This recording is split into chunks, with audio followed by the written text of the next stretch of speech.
Council అంటే చులకన నాకు తెలియదు కానీ ఫర్ ఎగ్జాంపుల్ సార్ మీరు రిప్లై చూడండి సార్ ఇంగ్లీష్లో the world economic forum is a global platform for leaders from public sector, corporate world, other institutions to deliberate upon global, regional, local challenges. It is not a forum for signing of investments related MOAs. Sir, forum ante platform rendu uttayi kada sir. ఇదేంటి sir ఇది ఇంత ఘోరమైన reply అంటే ఇంత negligence ఉంటుంది council. Sir నేను ఇంకో observation sir, మీరు లోకేష్ గారు ఏమనుకోవచ్చు సార్, లోకేష్ గారు మేము అక్కడ ఉన్నప్పుడు ఈయన ఇక్కడ ఉండేవారు, చాలా హంబుల్ గా పద్ధతిగా చక్కగా ఉండేవారు సార్. ఇప్పుడు ఎవరు ఏ క్వశ్చన్ అడిగినా సరే ఆయన జవాబు చెప్తారు సార్. ఏ క్వశ్చన్ అడిగినా సరే ఇప్పుడు సార్ ఇప్పుడు కేశవ్ గారు మాట్లాడుతున్నారు సార్. క్లారిఫికేషన్ ఇవ్వాలి కదా, ఇవ్వండి. అది అయిపోయింది. ఓకే, ఒక్క నిమిషం అండి.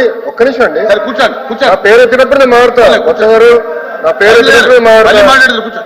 నిన్న నేను ఎందుకు నుంచున్నాను సాఫ్రనైజేషన్ ఆఫ్ ఎడ్యుకేషన్ అన్నాడు. ఆ ఒక్క ఇష్యూపై నేను నుంచున్నా. నేను లీడర్ ఆఫ్ అపోజిషన్ గారిని అడుగుతున్నా, ఏనాడైనా వేరే మెంబర్ సబ్జెక్ట్ నేను ఇన్వాల్వ్ అయ్యానా? ఈ సబ్జెక్ట్ నేను ఎక్కడ ఇన్వాల్వ్ అయ్యా స్వామి? కూర్చునున్నా, ఆయన ఏం చెప్పలేదు. నేను కూర్చునున్నా, మీకు ఇంపార్ట్ కప్పట్లేదేమో, నేను కూర్చునున్నా స్వామి. మీరు అట్లా మాట్లాడట్లే స్వామి. నా అబ్జర్వేషన్ ఏమీ లేదు సార్, నా అబ్జర్వేషన్ ఏమీ లేదు. ఆయన గురించి చెప్తారు సార్. ఎందుకు ఆయన గురించి మీరు చెప్పడం? మీ క్వశ్చన్ లో మీ క్లారిఫికేషన్ ఏంటి? మీ క్వశ్చన్ ఏంటి అడగండి. ఆయన గురించి మీరు చెప్పడం ఎందుకు? దీనికి సంబంధించిన ఇన్ఫర్మేషన్ చాలా వక్రంగా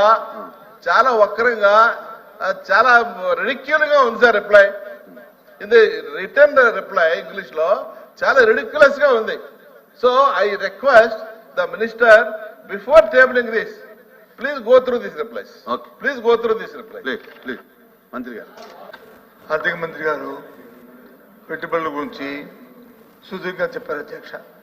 దావోస్లో వచ్చి ముఖ్యమంత్రి గారు వారు పడిన శ్రమ చాలా సంతోషం అధ్యక్ష.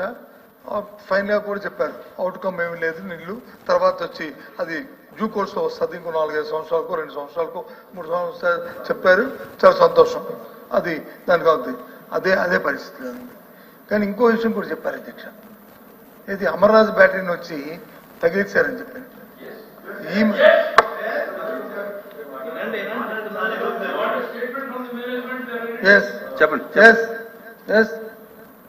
నేను అని చెప్తాను అని చెప్పారు అధ్యక్ష. ఈ మధ్య కాలంలో ఈ 10 నెలల కాలంలో జేఎస్డబ్ల్యూ అనే సంస్థ జిందాల్ జేఎస్డబ్ల్యూ అనే సంస్థ ఆవిడ తగిలిస్తే వాళ్ళు వెళ్ళి మహారాష్ట్రలో 3 లక్షల కోట్ల రూపాయలతో వచ్చి వాళ్ళు ఎంఎల్ఏ చేసుకున్న అధ్యక్ష. ఈ 10 నెలల కాలంలో 3 లక్షల కోట్లతో. ఆ విషయం కూడా తెలుసు కదా, ప్రపంచానికి తెలుసు. కాబట్టి వాస్తవాల కంటే ఎవరు వెళ్ళిపోయారా, ఎవరు వచ్చారా, ఎవరైనా ఒక ఇండస్ట్రీ సార్, ఒక పరిశ్రమ పెట్టాలంటే ఎన్విరాన్మెంట్లు, వాళ్ళకు వచ్చిన అవుట్పుట్లు, అక్కడ ఉన్న పరిస్థితులు, కనెక్టివిటీ, అక్కడ ఉన్న పరిస్థితులు చూసుకొని పెడతారు అధ్యక్ష.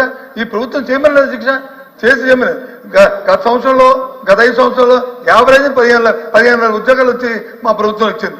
లెక్కల దగ్గర ఉన్నాయి. అడగండి అధికారుల్ని, లేకపోతే జాయింట్ మీటింగ్ పెట్టండి, మమ్మల్ని కూడా పిలవండి. మీ అబద్ధం చెప్తున్నామా నిజం చెప్తున్నామా మేము కూడా మా అధికారులు అడుగుతాం. ఆ రోజు మాకు అధికారులు అబద్ధం చెప్పారా నిజం చెప్పారని 13 లక్షల కోట్లు మా సభ్యుడు చెప్పాడు. ఆ ఎంఓఏలు ఉన్నాయో లేవో అడగండి, లేదా అవి ఎందుకు చేస్తారో అడగండి. తప్పే ఉంది. నేను అంటుంది కంటిన్యూ, మీరే మీ మాటలు చెప్పారు. అవి కంటిన్యూ ప్రాసెస్. దాన్ని వచ్చి అవి హెచ్చుకోవడానికి వాటిని చేయడానికి వచ్చి మన ప్రభుత్వాలు ప్రయత్నాలు చేయండి. ప్రయత్నం మీకు కోరుతుంది అదే కదా, అంతేగాని మేమేం బురదల్లడానికి మేము మాట్లాడట్లేదు కదా.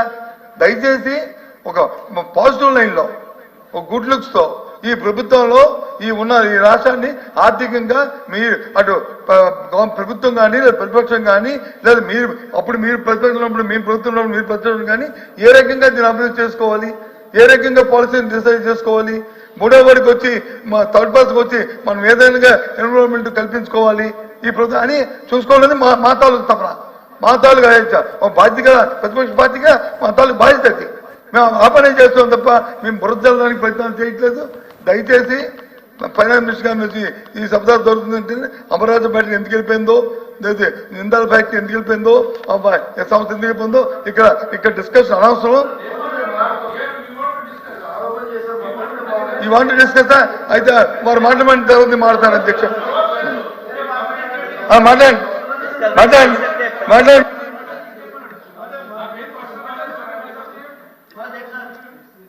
ఏం ప్రశ్న రాలేదు సార్ బొత్స సత్యనారాయణ గారి దగ్గర నుంచి. అయితే ఓకే ఓకే ఇప్పుడు ప్లీజ్. బొత్స సత్యనారాయణ గారు ఒక ఆరోపణ చేసేసి మీ ప్రశ్న ఏందో అడగండి. లేదు, మీరు ఏదైతే అమర్నాథ్ బ్యాటరీని మా ప్రభుత్వం మీద ఎంత వేయడానికి అప్పుడు ఎంత ప్రయత్నం చేశారో సార్ అధ్యక్ష ప్లీజ్ అయిపోయిందో అది కూడా వాస్తవం.